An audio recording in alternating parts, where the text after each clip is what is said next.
Welcome to my channel. This is the second part of our series, The Legend of Halloween Night. If you missed part 1, check it out here before you start this one. Part 2 is coming right up. Don't forget to stay until the end, because we have a treat for you. In part 1, we spoke of the boy who murdered his sister on Halloween night. The boy who grew into something more than human, something empty, patient, unstoppable. 15 years later, he returned to Haddonfield. And as the jack-o'-lanterns flickered and children laughed in the streets, Michael Myers watched from the shadows, waiting for nightfall. Now this is the night his legend was written in blood. The first house falls. Laurie's friends never believed her. Annie brushed it off, laughing as she headed to babysit nearby. But legends don't wait for belief. Later that night, Annie went out to her car. She didn't know Michael had already been inside, hidden in the darkness. When she opened the door, the silence shattered into a muffled scream. His hands closed around her throat, the mask gleaming faintly in the night. And then, nothing. The street outside was calm. Children still knocked on doors. Parents still waved from porches. No one heard a thing. That was Michael's gift violence wrapped in silence. The lovers at another house, Linda and her boyfriend Bob, arrived, unaware of the danger creeping closer. They thought the night was theirs, empty houses, no parents, just laughter and young love. But Michael was already inside. Bob went to the kitchen and never came back. Linda picked up the phone to call Laurie, but what came through the line wasn't her friend's voice. It was breathing, heavy, slow, steady. When she turned, he was there, mask staring, knife raised. And just like that, Linda's laughter joined the silence of the others. One by one, Haddonfield's safe little homes went dark, and no one outside noticed. Laurie's babysitting 2 children, thinking the worst thing she'd face was keeping them from too much candy. But when she crossed the street to check on her friends, she stepped into a nightmare.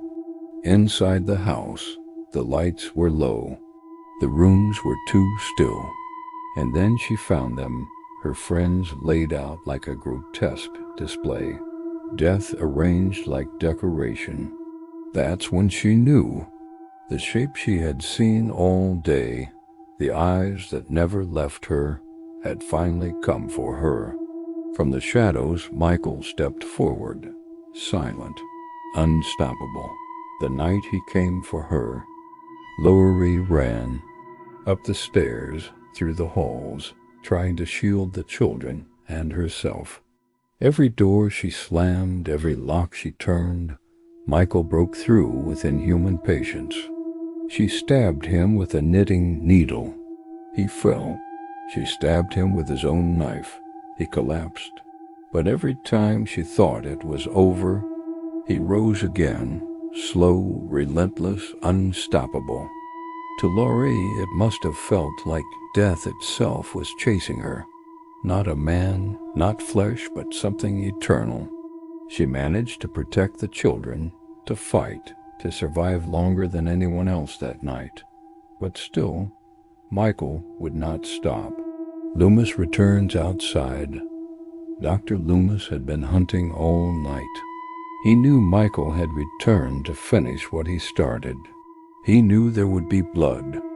Following the trail, Loomis arrived just in time.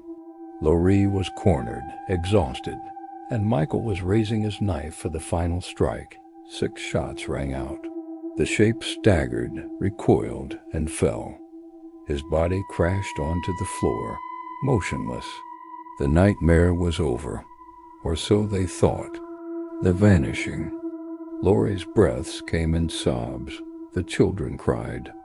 Loomis stood, revolver still trembling in his hands, staring at the fallen figure. But when he looked again, the floor was empty. Michael Myers was gone. The windows were open, the night air cold, but outside silence, no footsteps, no body, just the whisper of wind through the trees. Loomis's words echoed in his mind. I told you. He is pure evil, and so the legend was born. The man who could not be killed, the shadow who disappears but never leaves, the shape who always comes home again. The legend lives on. That Halloween night ended, but the story never did. For decades, people in Haddonfield whispered about it. Parents warned their children. Teenagers dared each other to walk the streets alone, and the mask always returns, sometimes on a screen, sometimes in a dream, and sometimes when you're walking home late at night, you might feel it eyes watching you from the dark. So the question is, when you see a figure standing too still at the end of your street, will you convince yourself it's nothing, or will you remember the legend of the night he came home?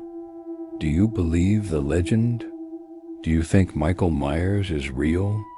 Let us know your thoughts in the comments below. Now, as promised, your treat. If you're a fan of this story, then you're going to love our series, My Hour of Darkness.